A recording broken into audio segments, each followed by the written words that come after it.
Welcome, all you tiger hunters. Please join me here in the tiger pit.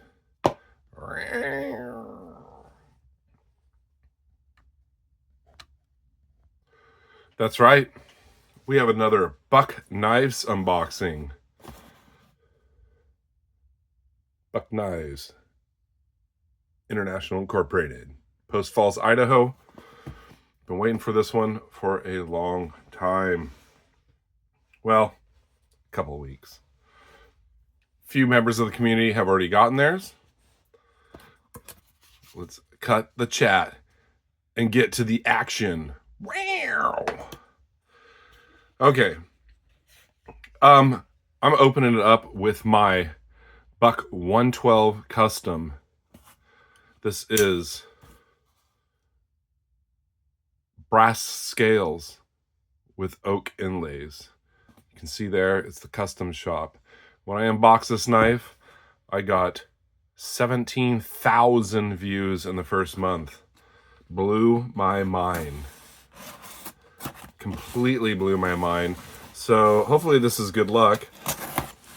And maybe I'll get some views on this. This is April's Buck of the Month, 2024. My first Buck of the Month. And it's a fixed blade.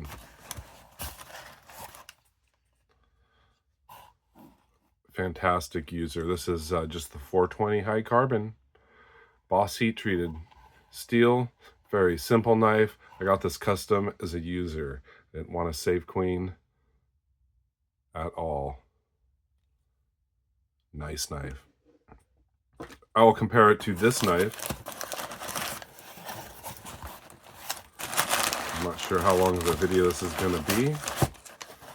So I ordered a 110 custom at the same time as this, and I'm wondering if that's what took them so long to get this out. Mo, here, I'll stop talking while I pull this paper out. Woo, big box, big buck box. Mo, also known as Kirby Creek Outfit, had showed some pictures of his 112 months and months and months ago, 112 collection. And he had this 112 that was a bear head, and it had stag handles or covers. And I was like, what is that? Where can I get one? And he said, well, it's a Buck Collectors Club exclusive. And so I can't get it because I'm not a member of the Collectors Club and they're all gone. So when I saw this drop, here's the paperwork. Just had it here. Anyways, when I saw this drop, I couldn't jump on it fast enough. Why? Because it's the same knife, but in African ebony. It comes with this leather sheath that is proudly made in the USA. And even though this is like a 112 fixed blade, it's not a 112, it's a 152. Beautiful black sheath. And these were not cheap. This is my most expensive knife to date. Whoa. I'm breathless.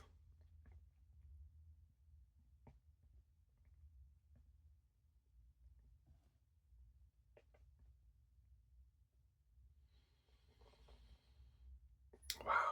It's not Magna Cut. It's Boss heat treated. S35VN steel. Let's check out the blade grind. Pretty decent. A little heavy at the tip. Does not bother me. Wow, look at that tip.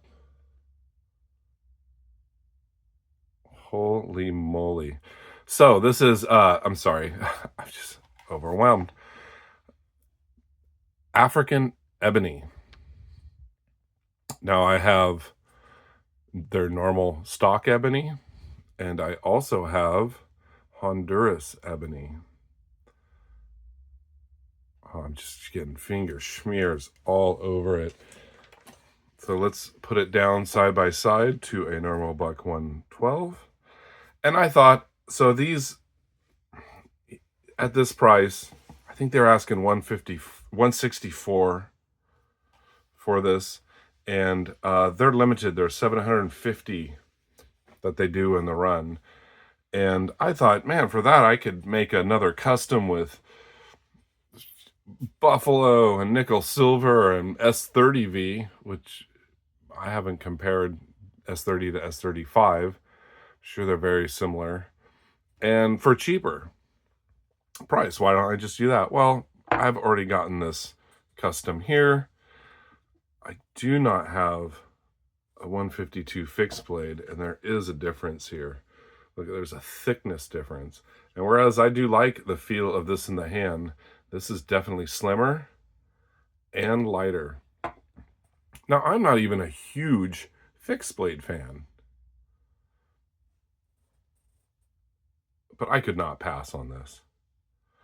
I had, of course, a discount code of 20%. Keep lucking out. So I think I got this out the door for under $140. So my most expensive knife to date. And not being a fixed blade man, it's kind of pricey. But when these are gone, they're gone. And they just sell for incredibly expensive prices on eBay. I'm not going to sell this. I'm going to keep it in my collection, or I'm going to use it. But, and I always kick myself. Like, they did a 112 and a 110 drop at the beginning of the year, and it was Magnica. And I'm not a huge Magnica fan, probably because I'm cheap.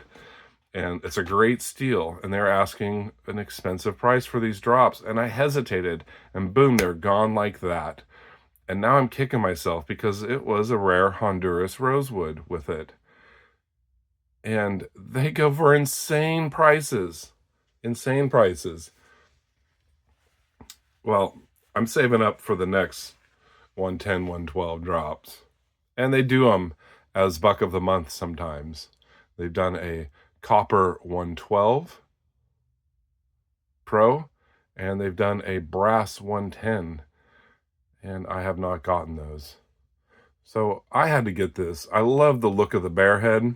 Nice fat lanyard hole. Looks like something's in there. I'll have to pick it out later when I put a lanyard in there. Beautiful nickel silver bolsters. You can see 152 USA on the tang there. It's laser etched. They do not stamp these S35, S45, S30V. Oh man, screaming sharp blades. Satin finish, of course. They don't mirror polish these also. Just feels incredible in the hand.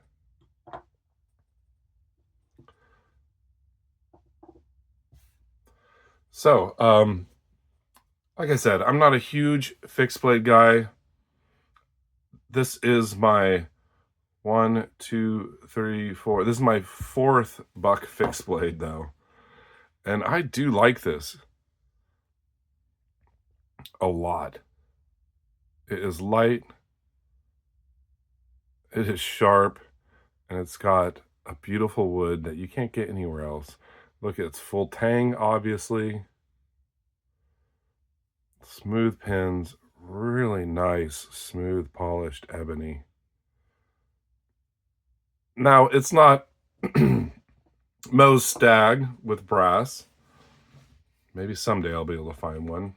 Let's compare it to my 112 Spear Point. This is their standard ebony. So very similar. I mean, ebony is dark, dense wood. Very similar. You can see I have Arthur Wright and Son in ebony. I have a Honduras ebony 110. I know I'm just talking about this knife and I'm busting out all my bucks. There we go. It's my Honduras ebony 110. just to give you guys an idea of the different ebonies.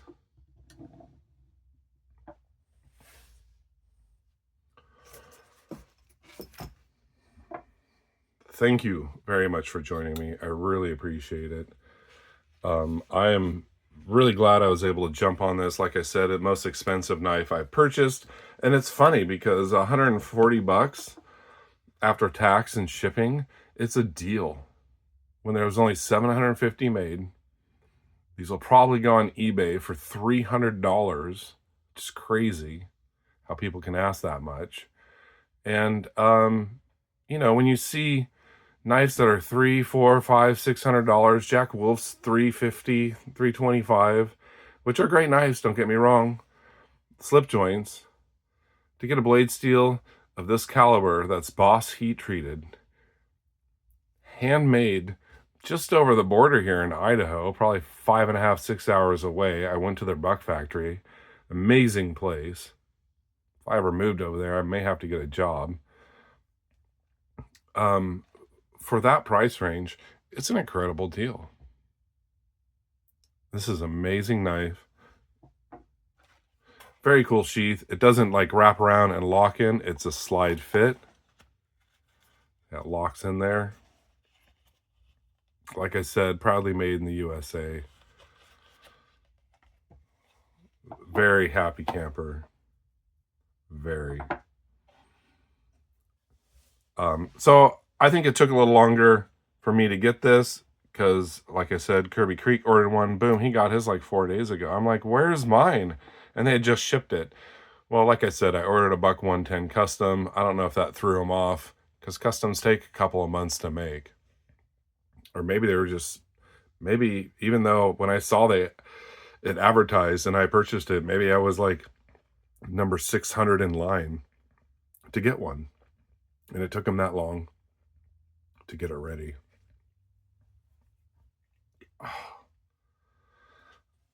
Do I like it more than the 112? I don't know. I like the thinness, the lightness, the blade steel. I like the bare head. I love the feel of the 112, and I'm a folder slip joint guy. Like, to me, this is a more compact package to carry.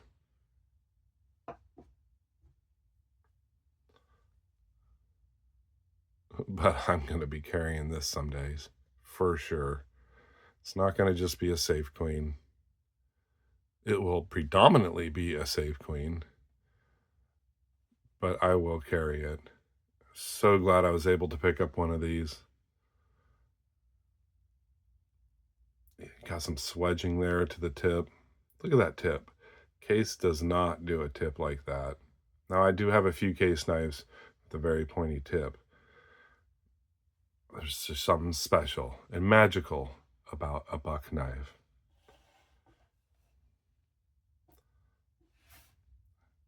Thank you for hanging out in the Tiger Pit.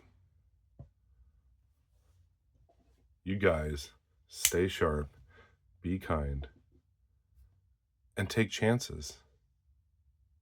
Take care, y'all.